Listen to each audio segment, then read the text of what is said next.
वज़ीर आला पंजाब मरीम नवाज और कायद नून लीग नवाज शरीफ की ज़ेर सदारत अहम इजलास में मरी डेवलपमेंट प्लान की मंजूरी दे दी गई। इजलास में माल रोड पर मरी के कुदरती मनाजिर में हाई राइज होटल बिल्डिंग हटाने और टूरिस्ट ग्लास ट्रेन के लिए इंटरनेशनल कंसल्टेंट की खिदमात हासिल करने का फैसला भी किया गया। इजलास में जी पोस्ट ऑफिस चौक से होटल मुतबादिल मकाम पर मुंतकिल करने की तजवीज़ पर इत्तिफाक हुआ। माल रोड पर कदीमी इमारतों की यकसन सूरत।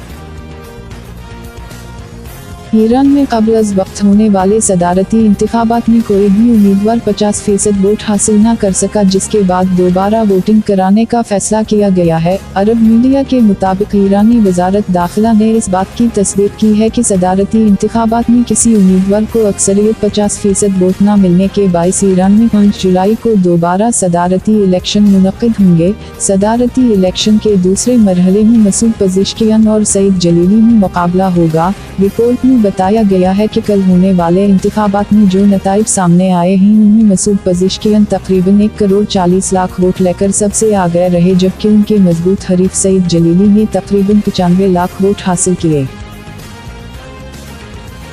वज़ीर दिफा ख्वाजा आसिफ ने कहा है कि पाकिस्तान तहरीक इंसाफ PTI के बानी इमरान खान की रिहाई से हुकूमत को कोई ख़तरा नहीं। बरतानवी नशरियाती इदारे को इंटरव्यू में ख्वाजा आसिफ का कहना था कि सियासत में अप डाउन आते रहते हैं, इन्हें ख़तरा नहीं समझना चाहिए। इन्होंने कहा कि मैं नहीं समझता कि बानी PTI वज़ीर आज़म की बातचीत की पेशकश को संजीदा लेंगे, लेकिन हुकूमत बातचीत के लिए तैयार है। उनका कहना था कि इमरान खान की रिहाई से कोई ख़तरा नहीं।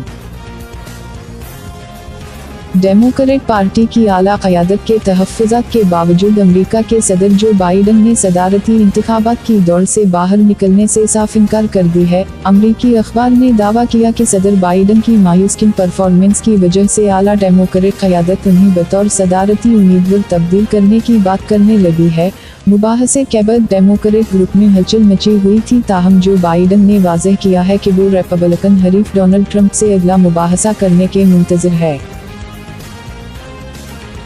पाकिस्तान तहरीक इंसाफ PTI ने अनटरा पार्टी इलेक्शन से मुताल्लिक नज़रसानी दरख्वास्त को सुप्रीम कोर्ट के 13 रुकनी फुल कोर्ट बेंच के सामने मुकर्रर करने की दरख्वास्त कर दी। तहरीक इंसाफ की जानिब से दरख्वास्त बैरिस्टर अली ज़फ़र ने सुप्रीम कोर्ट में दायर की है, जिसमें कहा गया है कि नज़रसानी दरख्वास्त को सुन्नी इत्तेहाद कौंसिल की मखसूस नशिस्तों के लार्जर बेंच के सामने सुना जाए। दरख्वास्त में कहा गया है कि सुप्रीम कोर्ट के 13 जनवरी के फैसले से PTI और सपोर्टर्स को नुकसान पहुँच रहा है।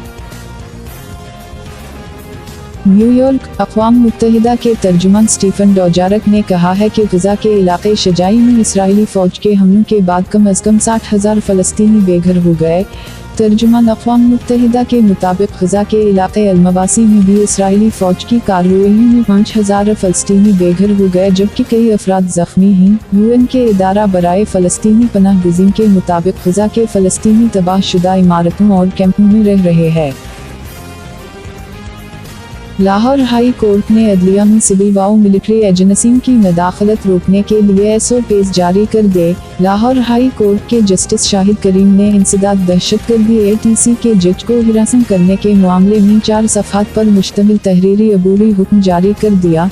जस्टिस शाहिद करीम ने अदलिया में मदाखलत रोकने के लिए 5 नकाती SOPs जारी किए हैं, जिस कहा गया है कि वज़ीर आज़म ऑफिस ISI और इंटेलिजेंस ब्यूरो समेत तमाम सिविल व मिलिट्री एजेंसियों को हिदायत जारी करे कि एजेंसी मुस्तक़बिल में आला और मातहत अदलिया के किसी जज या उनके अमले से राब्ता न करें।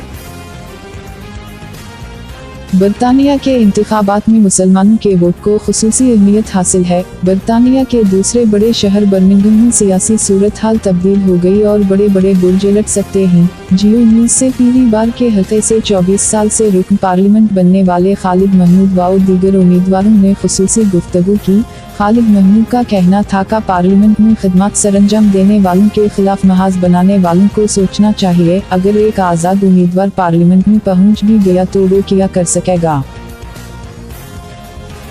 اقوام متحدہ کی جنرل اسمبلی کے خصوصی اجلاس سے خطاب کرتے ہوئے وزیر داخلہ محسن نقوی نے کہا ہے کہ امن مشنز کو دہشت گردوں، قبائلی دشمنیوں اور اپنی حفاظت کا چیلنج درپیش ہے۔ اقوام متحدہ کے اجلاس سے اپنے خطاب میں وزیر داخلہ محسن نقوی نے کہا کہ دیرپا امن کے لیے کسی بھی نئی حکمت عملی میں اہم عوامل پر توجہ دینا ہوگی۔ انہوں نے کہا کہ امن مشنز کے مستقبل کے بارے میں سنجیدہ اور وسیع البنیت خور کے مطالبے سے متفق ہے۔